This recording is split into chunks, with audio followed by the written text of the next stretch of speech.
Более 100 работ, выполненные за 7 лет. В Чувашском государственном художественном музее открылась выставка заслуженного художника Чувашии Александра Насекина.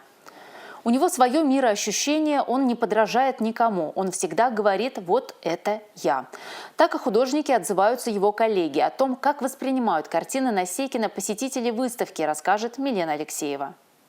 Это уже 22-я по счету выставка Александра Насекина. Художник назвал ее «Путь». Путь, потому что это процесс, потому что я когда-то начал, я сегодня, так сказать, творю, и мне хорошо. Естественно, я буду продолжать, надеюсь, поэтому путь.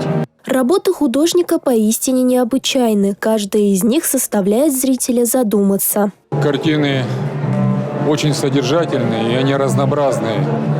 И мне так представляется, основной сюжет и линия – это показать людей, чувства людей, отношения людей. У него свое мироощущение, он не подражает никого, он всегда говорит «вот это я». Он нестандартен, понимаете? При этом во всем, что он нестандартен, его искусство не говорит о том, что ради какой-то манеры. Это его стиль. Перечень тем работ художника разнообразен, но каждая картина самобытна и узнаваема по оригинальному стилю художника.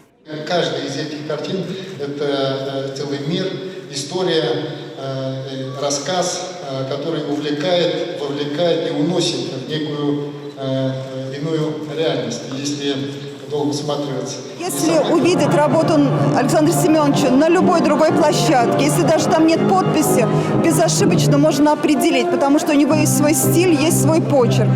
И благодаря этому он очень высоко ценится среди мэтров изобразительного искусства. Выставка продлится до 15 мая. Милена Алексеева, Роза Деменцова, Николай Скворцов, Республика.